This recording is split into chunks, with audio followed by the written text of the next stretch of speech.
Hi, how are yous? I'm Pete Pritchard, and I'm a retired Delhi firefighter and the head of the Delhi Fire Museum. We'd like to welcome you here today and like to bring you into the museum and talk about some of the Delhi Fire Department's really rich, deep history.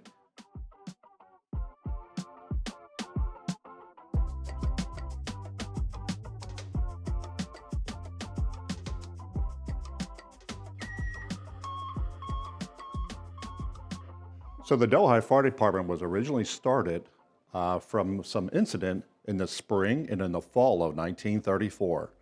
There were a larger amount of grass fires that occurred here in Delhi Township out on the farmers' acreage. Back then, of course, we were not founded here, so we had to call the Cincinnati Fire Department to come in to put the fire out, and they in turn would bill the Delhi Township trustees for payment for said services. So a group of 20 men got together at a local store/tavern called Clawwitters up on Neeb Road. They gathered in September of 1934 to discuss, should we try to start a volunteer fire department here in Delhi Township? Through those talks, a man by the name of Joe Lampe was elected as our very first fire chief. He was to head up on how to get started. We incorporated in the year of 1935 here in the state of Ohio. We in turn had to figure out how are we going to put out fire. Luckily for us, our neighbors, the Our Lady of Victory School and church, had some sections of 2.5-inch hose that was in a small garage on the property to help put out grass fires on the property. They donated that to us, the Delhi Fire Department, and in turn, we had a cart made up in order to carry the hose, which was hooked to the back of a Model T automobile. That in turn is what we did to transport the hose to the scene of a fire. But there was one problem. This cart carries hose, it does not pump water. So if there was not a fire hydrant anywhere near the area, we were unable to put the fire out. So in January of 1935, we had enough money raised by going door to door in the residents of Delhi Township and on the south end of Green Township that was not protected by any fire department. We went door to door asking for donations to buy our very first fire truck. We leased a fire truck from the city of Woodlawn, Ohio. We took their truck, put $100 down on it, and made payments only until roughly 3 months. That was a small chemical truck, and it could not pull the hills of Delhi Township. So the men knew that at that time, we have to get another piece of fire truck here. Our very first chief, as I had explained, Chief Joe Lampe, owned a trucking business in the Walnut Hills area of Cincinnati. He in turn knew that there was a fire truck that was sitting in a warehouse in Walnut Hills off of Gilbert Avenue. He approached then the fire chief of the Cincinnati Fire Department, Chief Houston. He had asked him, can we purchase the truck? It was a 1918 Aaron's Fox fire engine. We are one of the very few fire departments across the country that can still say they have their very first fire truck. This truck was in service until 1959. But anyway, once we got the truck, we had to decide, well, we had to build a engine house. We bought the property from a Mr. Al Lips. And in November of 1935, we put a $50 down payment to purchase the property here on Neeb Road in Delhi Township in order to build the very first fire station. So now we had a fire truck, the Aaron's Fox fire engine, and we had a one-block, one-bayed fire station. Things were going pretty strong, and then we had one other obstacle to overcome. How do we alert the volunteer firemen of Delhi Township? So later that year of 1935, we erected a tower at the top of Neeb Road. That tower was made of railroad rails in order to get a siren that was on top at a high altitude in order for the sound to be able to carry through the hills of Delhi Township to alert the firemen that there was a fire here. Now, that we did not have phone service at the Delhi Fire Department. the phone was actually at Claude Witter's General Store at the top of Neeb Road. When people called for emergency service, Mr. Claude Witter would walk across the street, push a button here as in this photograph, and get the siren to activate, and in turn come down to the fire station and write on the blackboard where the emergency was. What I'd like to point out is that we have literally a model here of the One Bay Fire Station. One Bay Fire Station was here only for 5 years. Mind you, the Delhi Fire Department was a very aggressive department, even in its most infancy years. 1940, as I said, we actually expanded the fire station and made it another bay deeper and bought our second fire truck. So within 5 years, we had 2 fire trucks and a fire station. We had an alerting system, and we were well on our own. Just another small touch that I'd like to point out, as well as the gooseneck lamp here from 1935. This was found in the attic of the Neeb Road Fire Station the night before we demolished it. We were able to find that original lamp that should shine down on the front of the very first fire station. Back up into the 1940s. 1940, well, as I said, we expanded the fire station, had recruited more firefighters, but unfortunately what happened in 1941, the country was, brought into World War II. A lot of the firefighters were of draft age. A lot of the men left to help serve the country in the war years, and we were actually short of firefighters. There were older men within the township that had to step up to help us to maintain service. 1944, Henry J. Radel of the Radel Funeral Home donated the very first ambulance to the Delhi Township Fire Department. This was a really huge thing. If it were not for Mr. Radel, we would not be in the EMS service. Again, this is during the war years. We now have our very first ambulance, and we have to train. We request the American Red Cross to step in to help us train us in first aid. What's even more interesting about this story is the fact that we have the wives, the mothers, the sisters of the firefighters. They come here to the fire station to learn first aid as well. They were going to help us provide EMS service. Again, at that time, our neighboring community, Green Township, did not have a fire department. We were covering that area and now still providing fire and EMS service to Green Township, and of course covering our own area of Delhi Township. And also what also came in 1945 was we got our very first phone line here into the station.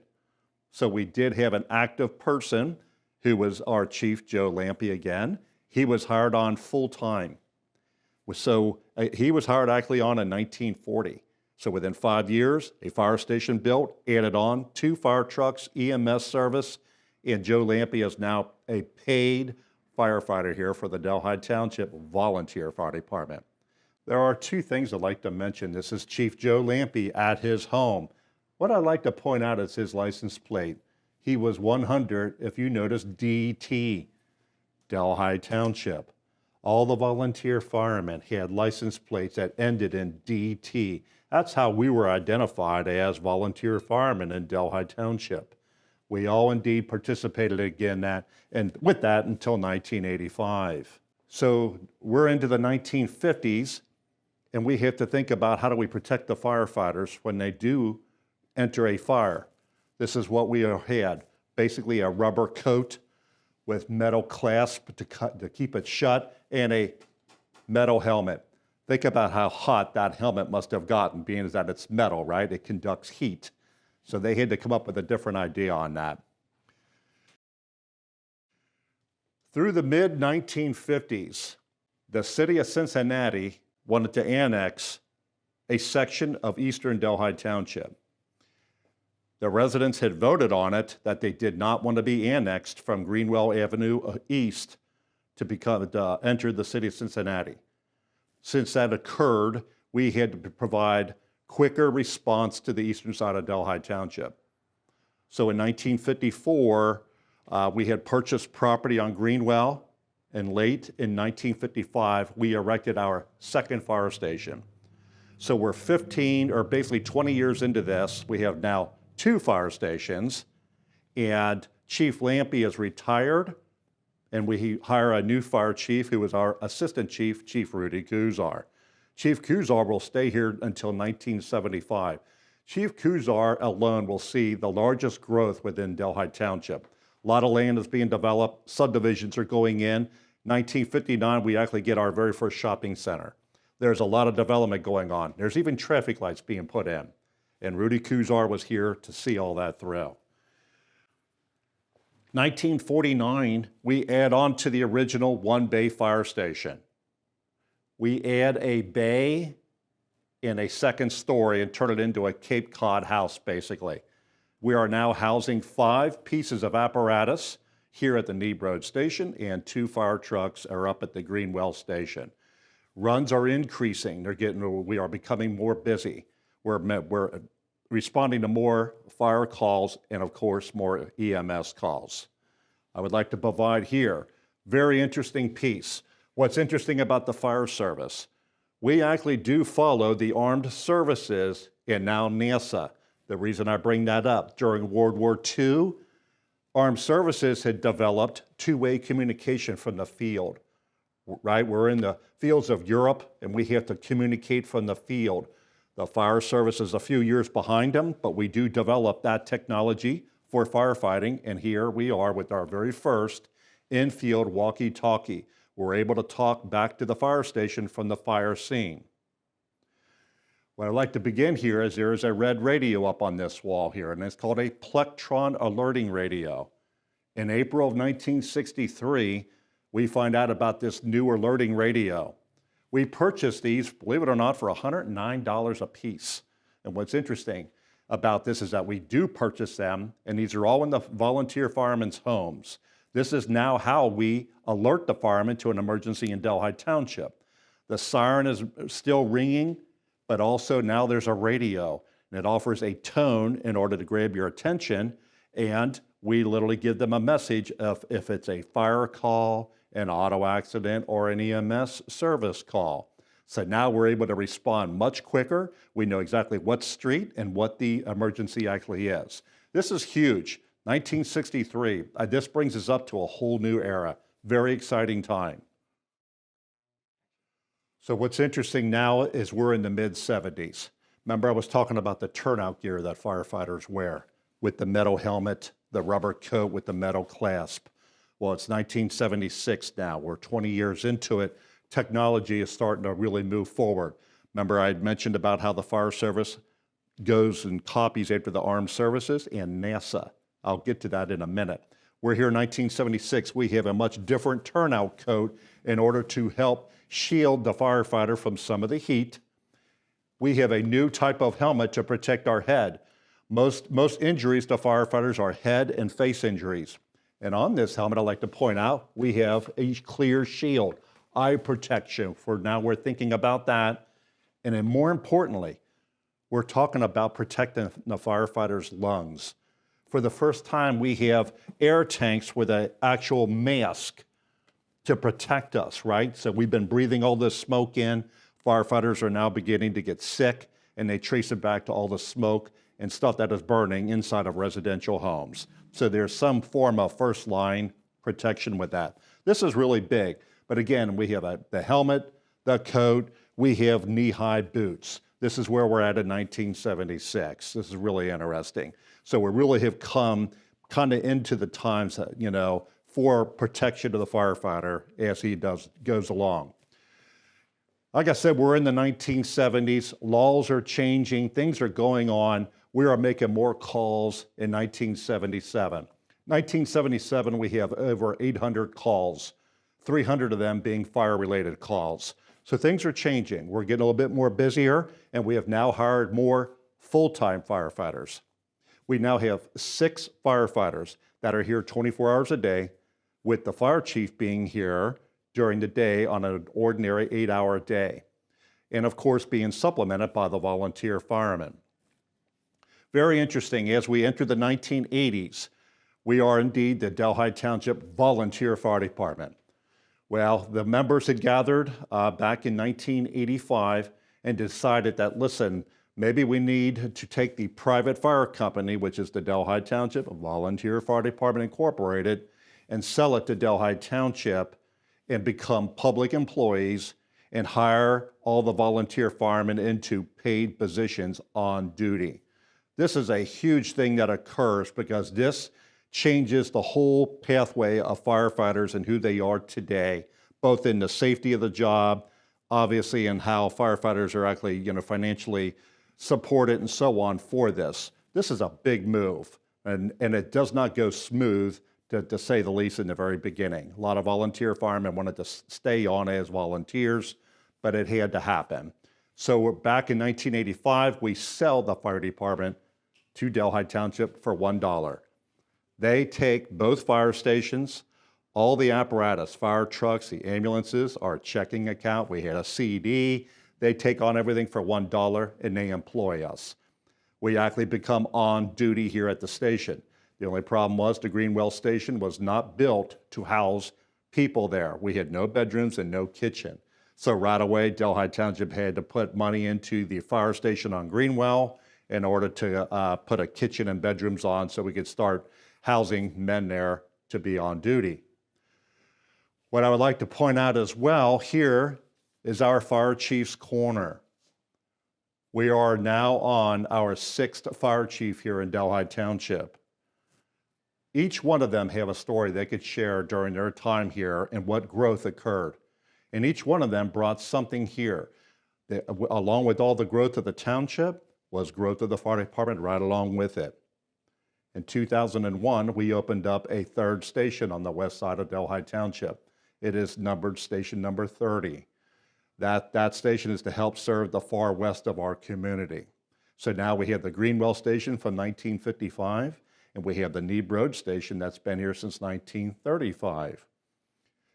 We replaced the original fire station, and by 2003, we are in the new headquarters here of the fire department. Since we were building, it was great that we were able to add a new section to the fire station in the initial drawings of it for a fire museum where we are at today. I'd like to point out we are one of the very few suburban fire departments across the country that have a fire museum, and it is in an active fire station. It is not a retired fire station where it's at. We are in literally a structured fire department right now. Very interesting point. We're very, very proud of that.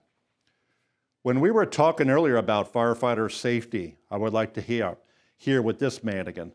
We are now through the year of 2000, and as we can tell, we're still got the different kind of helmet with eye protection. We have as a protection for his lung protection, right? As he's in the superheated gases. But now we're in a whole different kind of fire gear. I had mentioned earlier about how the fire service copies after NASA. There's a lot of products that is used in turnout gear today that was adopted through NASA, through the astronauts being in extreme heat, entering, from the orbit, coming back into Earth's atmosphere. A lot of this is all developed from NASA. We now have different kinds of gloves for hand protection. We now have bunker pants to protect our whole entire lower body. We never had that. We just had rubber boots that came up to our legs. That was an interesting and really brought us up into who we are today. I would like to take a minute and talk about the communications that I was mentioning from 1963. Remember that I had showed you the radio called a plectron radio that was put in all the volunteer firemen's homes. Well, in order for us to actually talk to them, we actually dispatched. There was not a 911 system. We literally conducted this ourselves. We had what they call an encoder. The encoder is what created a tone, and a tone basically is almost like an alarm clock, right? It's going to wake you up. It's going to let you know there's an emergency in Delhi Township. I would like to reenact an actual dispatch from April 1981. Back then, as I said, there was no 911 system. When people of Delhi Township called an emergency, they dialed a 7-digit phone number and they called here at the Neeb Road Fire Station. We actually took the call. We recorded it here on what kind of call it was, and where was the address. and what was the nature of the call. After we recorded that, we would in turn set the plectron off. And if I could please show you on this radio here, this is what would occur at that time. We would set the tone off and give them a dispatch.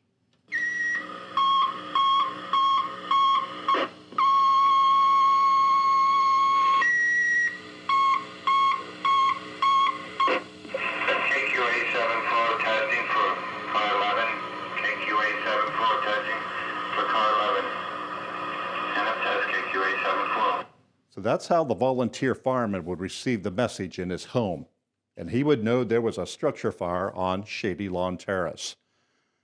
For the firefighters that lived close to either one of the fire stations, they would respond to the station to roll the next piece of fire apparatus out. And if you did not live close to the station, you would drive directly to the scene. You would park to make sure you're out of the way to let the fire trucks proceed into the scene. But this is how we operated for years, all the way up until, as I said, 1985. So came along 1987, the 911 system is entered here into Hamilton County, and we join that. We give up our own dispatching services and our emergency phone number.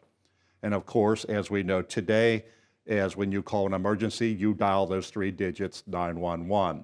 It is no longer the 7-digit phone number. And a dispatcher that is in Forest Park, Ohio, will dispatch us from there. They will set off a tone that we hear today, which is totally different, but speak to us and literally tell us where the emergency is. Big difference, but it's something that we did all the way back from literally 1963, dispatching ourselves through radios in the volunteer firemen's homes. Over the years, I talk about all the different fire gear that we have had. As you can tell, we went from metal helmets to a polypropylene type helmet and so on. And we were lucky enough to accumulate these over the years. These are all fire helmets that were worn by many volunteer firemen. We're blessed to have these because they were donated by the many, many family members, either children of volunteer firefighters, grandchildren. A little bit over the years, they have literally accumulated and have brought them here for us to put on display. This is, of course, in memory of their loved ones that served this great fire department. Really interesting. And again, back to the fire truck here. 1918 Aaron's Fox fire truck. And Aaron's Fox fire truck is a local Cincinnati company. This was located down by the Hudipole Brewing Company, and they built fire trucks for decades. This was the first mechanized fire truck that the city of Cincinnati had. This literally replaced horses, horse-drawn steamers, as you may be aware of. What I want to point out is a tragic event that happened back in the early 1930s with the Aaron's Fox here. You will notice there are no doors and no windshield. This fire truck was involved within a tragic auto accident on Gilbert Avenue in Walnut Hills. The firefighters were responding to a building fire, came out of the fire station, and unfortunately they hit a streetcar. The passenger was thrown and was killed instantly, and the driver died 3 weeks later. The reason I mention this tragic accident is this truck then was put in storage, as I had noted earlier, in a warehouse on Gilbert Avenue. It's because the firefighters were scared of this. As I said, it was mechanized. They were not used to mechanized equipment. In other words, a gasoline engine. They were used to horses. They literally had fear of this truck. That's how our very first fire chief, Joe Lampe, found out about it and went to them to ask him, can we buy it for our new fledgling volunteer fire department? If it wasn't for that tragic accident, who knows where this truck would be at and where the Delhi Township Fire Department would have gotten its start. But just to think that it is still here at the Delhi Fire Department on display here, it is unbelievable. If I could point out here is the manufacturer's tag on the Aaron's Fox fire truck. It is indeed Cincinnati, Ohio. And this is a man again of our very first fire chief. We like to think of him as our founding father, Chief Joe Lampe. Chief Joe Lampe lived here on Neeb Road, right at Rapid Run Road. If it wasn't for his leadership to get this place started and then incorporated here in the state of Ohio, get men of the community to get involved in the volunteer fire department, meant they had to get trained. We had to buy fire gear. There was so much going on when you think about those really early years. It's really unbelievable. He served, as I said, till 1941, and that's when Chief Rudy Kuzar came in. As I said, each chief has a lot to contribute, both in leadership, but also growth to where we are today. Here we are making well over 4,000 calls per year. Compared to when I came on in June of 1977, we had a total of 830 some odd runs. And out of those calls, roughly 240 were actually fire calls. Shows you how much EMS business that we have always done and that we still do today. So as we discuss the history of the fire department and our founding, purchasing fire trucks and training, and then as I had mentioned, in 1940, we got our very first ambulance. That ambulance was donated by Henry J. Radel Funeral Home. So basically it was a hearse that we transferred over to an emergency life squad. And as you can tell by the photographs, this is how we progressed from a Packard to a Cadillac ambulance in 1970 to our very first modular unit of 1977. This is kind of basically where we're at today with the larger modular units for us to operate. But really interesting again is the EMS service, how we were founded, how we trained, how we came up. And in 1979, this is huge. We literally went from being able to administer first aid to becoming paramedics. And what's really neat about this is this first 8 volunteer firemen that went to the University of Cincinnati with a degree in paramedics. This will indeed forever change the operation of the fire department. What I would like to point out, this is an original steel casement window that was in the original One Bay Fire Station from 1935.